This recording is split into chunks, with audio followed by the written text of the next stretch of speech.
وكفى والصلاة والسلام على عباده الذين اصطفى أما بعد فأعوذ بالله من الشيطان الرجيم بسم الله الرحمن الرحيم تبارك الذي جعل في السماء بروجا وجعل فيها سراجا وقمرا منيرا صدق الله العظيم وصدق رسوله الكريم رب اشرح لي صدري ويسر لي أمري واحلل عقدة من لساني يفقهوا قولي۔ سورہ الفرقان کا آخری رکوع آج ہم انشاءاللہ العزیز اس کا مطالعہ کریں گے۔ سورۃ الفرقان کا آخری رکوع قرآن کریم کے اس اعتبار سے کہ اللہ تعالیٰ کی پسندیدہ شخصیات کے اندر کون کون سے خصائص ہوتے ہیں، اس اعتبار سے بڑی ہی عظمت کا حامل یہ رکوع ہے کہ اس میں اللہ سبحانہ و تعالیٰ نے ایک بندہ مومن کا نقشہ کھینچا ہے۔ وہ ایک آئینہ پیش کیا ہے کہ اس آئینے کے اندر ہر شخص اپنے آپ کو دیکھ لے اور جہاں جہاں پر قابل اصلاح کوئی چیزیں ہیں اپنی اصلاح کر لے۔ اور یہ باتیں زیادہ تر اہمیت کی حامل تب ہی بنتی ہیں کہ جب انسان کے سامنے آخرت ہو، کیونکہ قرآن کریم جب تذکرہ کرتا ہے کسی کی کامیابی کا، فوز و فلاح کا، تو اس سے مراد دنیاوی نہیں بلکہ اخروی فوز و فلاح اور اخروی کامیابی ہوتی ہے۔ ہو سکتا ہے کہ دنیا کے اندر ایسا شخص جو ہے جسے اللہ تعالیٰ کامیاب لوگوں میں گن رہے ہیں، دنیاوی اعتبار سے کوئی بہت بڑے ایسٹس کا مالک نہ ہو، دنیاوی اعتبار سے وہ جاؤ حشمت جو دوسرے لوگوں کو حاصل ہے اسے حاصل نہ ہو، لیکن اللہ تعالیٰ کے قاعدے اور ضابطے کے مطابق وہ اللہ کے نیک بندوں میں شمار ہو۔ تو اگر تو آخرت پر انسان کا فوکس ہو تو اس میں تو پھر یہ باتیں بڑی اہم ہیں، اور اگر آخرت ملحوظ خاطر نہ ہو تو پھر ان باتوں کی کوئی اہمیت انسان کے سامنے رہتی نہیں ہے۔ تبارک الذی جعل فی السماء بروجا، بڑی ہی بابرکت ہے وہ ذات کہ جس نے آسمان میں برج بنائے ہیں۔ وجعل فیہا سراجا وقمرا منیرا، اور بنایا اس میں چراغ روشنی کرنے والا اور چاند۔ آسمان کا تذکرہ اور آسمان کی جو بادشاہت ہے اور آسمان کا جو منظم اور ڈسپلنڈ ہونا ہے، اور اس کے اندر انسانوں کے لیے جو نعمتیں اللہ تعالیٰ نے رکھی ہیں ان سب کا تذکرہ اللہ تعالیٰ نے کروایا ہے۔ یعنی آپ دیکھیے پہلے تو بروج کا تذکرہ آیا، تو اس سے مراد یہ ہے، بعض علماء نے بیان کیا کہ بروج سے مراد ستارے ہیں، اور ان ستاروں کا معاملہ یہ ہے کہ جب بھی کوئی جنات وغیرہ اللہ تعالیٰ کی طرف سے کوئی احکامات زمین پر نازل ہوتے تھے تو یہ جنات جو ہیں یہ انسانوں کی نسبت فرشتوں سے زیادہ مماثلت رکھتے ہیں، اڑ سکتے ہیں، بلندیوں پر جا سکتے ہیں۔ تو وہاں پر جا کر خدائی جو بھی احکامات آتے تھے ان میں آ کر غور و خوض کرتے اور آ کر اپنے کاہنوں کو اس کے حوالے سے چیزیں بتایا کرتے تھے، جس سے کہانت کا ایک نظام جو ہے وہ چل رہا تھا۔ تو اللہ سبحانہ و تعالیٰ نے گویا ان سب سے حفاظت کے لیے کہ اللہ کا پیغام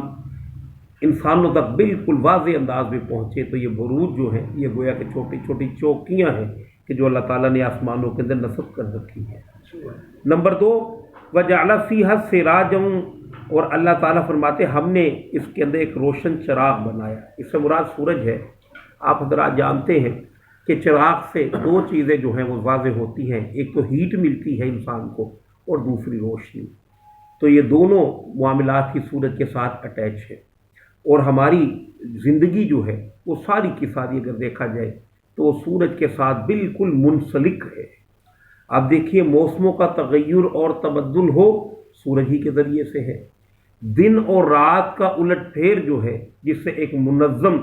زندگی ہم بسر کر سکتے ہیں وہ بھی سورج ہی سے ہے۔ پھر فصلوں کا پکنا یہ بھی سورج ہی پہ سارا کا سارا دار و مدار اس کا ہے۔ پھر یہ پانی کی جو تقسیم ہے، دیکھیے پانی ہمارے لیے سمجھیے کہ مادہ حیات ہے۔ وَجَعَلْنَا مِنَ الْمَاءِ كُلَّ شَيْءٍ حَيٍّ، اللہ فرماتے ہیں کہ ہم نے ہر شے میں جان پانی سے پیدا کی ہے، اور پانی کا ایک سائیکل ہے، ایک سسٹم جو ہے اللہ تعالیٰ نے چلا رکھا ہے۔ بڑے بڑے گلیشیئرز کی صورت میں اللہ نے پانی کو سٹور کر کے رکھا ہے، سورج کی مدد سے وہ پگھلتے ہیں، اور پھر اللہ تعالیٰ نے راستے بنا رکھے ہیں جس سے پوری دنیا کے اندر وہ پانی جو ہے وہ پھیلتا ہے۔ اسی طرح سمندر کا جو پانی ہے تیز دھوپ کے ذریعے سے بخارات کی صورت میں وہ پانی اوپر جاتا ہے، اور جہاں پر اللہ تعالیٰ چاہتے ہیں وہاں پر جا کر برسا دیتے ہیں۔ تو یہ سارا کا سارا معاملہ بھی سورج ہی کے ساتھ اللہ تعالیٰ نے لنک کر رکھا ہے۔ تو اس کی طرف توجہ دلائی کہ دیکھو تو صحیح تمہیں کون اللہ دعوت دے رہا ہے جو اتنی بڑی بادشاہت کا مالک بھی ہے اور پوری کی پوری کائنات کو اس نے تمہاری خدمت پر معمور کر رکھا ہے۔ تو تمہارے لیے بھی یہ گویا کہ شکر اندازی اسی طرح سے ہوگی، شکر گزاری کی روش اختیار کرو اور اللہ کے سامنے اپنے آپ کو سر نگوں کر دو۔ وقمرا منیرا، اور بنایا اللہ تعالیٰ نے چاند کو روشن چمکتا ہوا۔ اس سے چاند کے بھی حوالے سے آپ جانتے ہیں، ایک تو آسمان پر ایک بہت بڑا کیلنڈر ہے کہ جو اللہ تعالیٰ نے نصب کر رکھا ہے، اس سے دنوں کا پتہ چلتا ہے۔ آپ جانتے ہیں کہ قمری جو مہینے ہیں اور سال ہیں، ان کا تعین اس سے ہوتا ہے۔ پھر پرانے ادوار کے اندر لوگ راستوں وغیرہ بھی جو ہیں وہ اس کے ذریعے سے ماپا کرتے تھے، اسے دیکھا کرتے تھے۔ وَهُوَ الَّذِي جَعَلَ اللَّيْلَ وَالنَّهَارَ خِلْفَةً، اور بنایا اسی نے رات اور دن کو ایک دوسرے کے پیچھے آنے والا، گویا دن اور رات کا نظام وضع کیا۔ لمن اراد ان یذکر، لہذا اس سسٹم کے اندر، پورے نظام کے اندر جو چاہے نصیحت حاصل کرنا، اس کے لیے اس کے اندر نصیحت کا سامان موجود ہے۔ او اراد شکورا، یا جو کوئی بھی شکر کرنا چاہے اس کے لیے شکر کا اللہ تعالیٰ نے سامان جو ہے مہیا کر رکھا ہے کہ اللہ کی نعمتوں کو دیکھو، اللہ کو اپنا محسن حقیقی، منعم حقیقی تسلیم کرو، اس کے سامنے جھک جاؤ۔ آگے آ رہے ہیں بندہ مومنین کے اوصاف۔ عباد الرحمن سے اللہ تعالیٰ نے تعبیر فرمایا ہے۔ عباد الرحمن کا ترجمہ ہے رحمان کے بندے۔ کائنات کے اندر جتنے بھی انسان ہیں سب کے سب اللہ ہی کے بندے ہیں، لیکن یہاں پر جن بندوں کا تذکرہ ہے یہ وہ بندے ہیں جنہیں اللہ کہتا ہے یہ میرے ہیں، گویا خصوصی اہمیت کے حامل بندے ہیں۔ ان کے 5 صفات ابتدا میں آئے۔ الذین یمشون علی الارض ہونا، اور رحمان کے بندے وہ ہیں جو زمین پر نرم چال، آہستگی کی چال چلتے ہیں، وقار کے ساتھ چلتے ہیں، ان کی چال کے اندر اکڑ نہیں ہوتی۔ عام طور پر چال جو ہوتی ہے، جو کچھ انسان کے اندر چل رہا ہو اسی کی عکاس ہوتی ہے۔ اگر کوئی شخص بدمعاش ہے تو اس کی چال آپ کو مختلف نظر آئے گی، کوئی وفادار عاجز انسان ہے اس کی چال اور طرح سے ہوتی۔ اور خواہ مخواہ کا بعض لوگ اپنے اوپر ملمہ چڑھاتے ہیں جھوٹے زہد کا، اور مریل چال چلنا اس سے مراد وہ نہیں ہے، بلکہ ایک وقار والی چال، جیسے حضور صلی اللہ علیہ وآلہ وسلم کی مبارک چال کے بارے میں آتا ہے کہ آپ بڑے بڑے ڈگ بھرا کرتے تھے، زمین پر مضبوطی کے ساتھ پیر جمایا کرتے تھے، سامنے دیکھ کر چلا کرتے تھے، اور یوں محسوس ہوتا گویا بلندی پر چڑھ رہے ہو، اتنی مضبوطی سے پیر زمین پر جمایا کرتے تھے۔ نمبر 2، وَإِذَا خَاطَبَهُمُ الْجَاهِلُونَ قَالُوا سَلَامًا، اور جب ان کا بحث ہو جائے کسی ایسے شخص سے کہ جو جذباتی ہو۔ جاہل کا لفظ آیا ہے، عربی ہمارے ہاں جاہل ان پڑھ کو کہتے ہیں، جبکہ عربی زبان کے اندر جاہل کہتے ہیں جذباتی آدمی، جو آپ کی بات سننے کے لیے تیار نہ ہو۔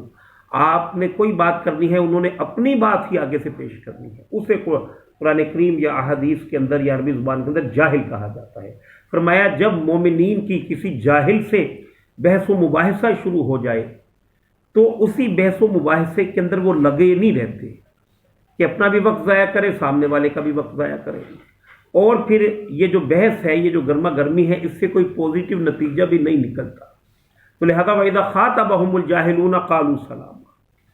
جب وہ کرتے ہیں مباحثہ کسی جاہل کے ساتھ تو سلام کر کے چلے جاتے ہیں۔ خواہ مخواہ کا عزت اور انا کا مسئلہ نہیں بنا لیتے کہ اب تو میں نے بحث میں شکست دینی ہی ہے۔ ویسے بھی حضور صلی اللہ علیہ وآلہ وسلم نے بحث کرنے سے منع فرمایا ہے، اگرچہ کوئی ایسی ڈیبیٹ ہو کہ جہاں پہ کوئی مناظرہ ہو رہا ہو، دینی معاملے میں کوئی کنٹروورسی ہو، اسے آپ حل کر رہے ہوں، وہاں کی ڈیبیٹ تو ہیلدی ڈیبیٹ ہے، وہ تو ہونی چاہیے، لیکن خواہ مخواہ کے جو مباحث ہیں اللہ کے رسول صلی اللہ علیہ وآلہ وسلم نے بھی اسے پسند نہیں فرمایا۔ جیسے آج ہمارے معاشرے کی ایک روش بنی ہوئی ہے، کوئی ایک پارٹی کا ڈیفینڈر ہے تو کوئی دوسری کا ہے، اور خواہ مخواہ اتنی لمبی لمبی بحثیں، اور یہاں تک کہ حد سے بڑی ہوئی بحثیں، اور باہم بسا اوقات اپنے تعلقات کو بھی خراب کر لینا، تو یہ طرز عمل جو ہے وہ مومنین کا نہیں ہے۔ نمبر 3، والذین یبیتون لربہم سجدا وقیاما، نمبر 3، اور جو رات بسر کرتے ہیں اپنے رب کے لیے سجدے کرتے ہوئے اور قیام کرتے ہوئے۔ مومنین کے اوصاف میں اللہ تعالیٰ نے ہمیشہ ہی یہ بیان کیا ہے کہ مومنین رات کو کچھ عرصہ اللہ تعالیٰ کے لیے ضرور معین فرماتے ہیں۔ ان کی راتیں جو ہیں، ان راتوں کے اندر چند گھڑیاں، چند لمحات ہی کیوں نہ ہوں، وہ اٹھ کر اللہ تعالیٰ سے ضرور بات چیت کرتے ہیں، اور اس بات چیت کا بہترین ذریعہ کیا ہے؟ تہجد کی نماز۔ اور تہجد کے بارے میں یہ کہ فتحجد بھی نافلۃ لک، اور تہجد اس قرآن کے ساتھ اضافی طور پر نبی آپ کے لیے، تو تہجد کے لیے گویا ایک حق یہ بھی ہے کہ قرآن کریم کو یاد کیا جائے اور لمبی تلاوت کی جائے۔ اور تہجد کی نماز وہ افضل، وہ اہمیت کی حامل ہے۔ کسی صاحب نے بڑی عمدہ بات کی کہ عام طور پر جو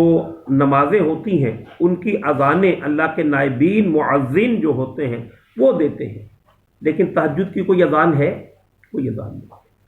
اس کی اذان گویا خود اللہ تعالیٰ دے۔ احادیث کے اندر آیا ہے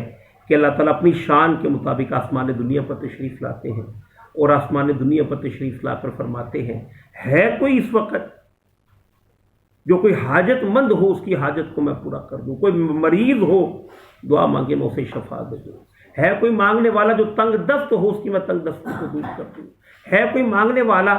کہ جس کی کوئی حاجت ہو اسے میں پورا کروں۔ یہ ندا خود اللہ سبحانہ و تعالیٰ جو ہے وہ لگاتے ہیں۔ اور اللہ کے نبی صلی اللہ علیہ وآلہ وسلم کی بعض احادیث بھی ہیں کہ یہ لفظ جو ہے یہ دعائے مستجاب کا وقت ہے، اس کے لیے مومنین جو ہیں اپنے آپ کو ہمتاً تیار رکھتے ہیں، اگرچہ کہ یہ بات ملحوظ خاطر رہنی چاہیے کہ اہمیت کے اعتبار سے جو پنجگانہ فرض نمازیں ہیں ان کی اہمیت زیادہ ہے، اگرچہ کہ اجر ہوگا تہجد کا زیادہ، لیکن فرائض کی ادائیگی کے بعد اگر آپ فرائض ادا نہ کریں اور تہجد اور لمبے لمبے نفل ادا کر رہے ہوں تو ان کی پھر سمجھیے کہ آپ ٹھیک طریقے سے دین کو سمجھے نہیں ہیں، کیونکہ بنیادی شے فرائض کی ہے، اور فرائض میں سے بھی بنیادی رکن اعظم جو ہے وہ نماز ہے۔ اور جس شخص کی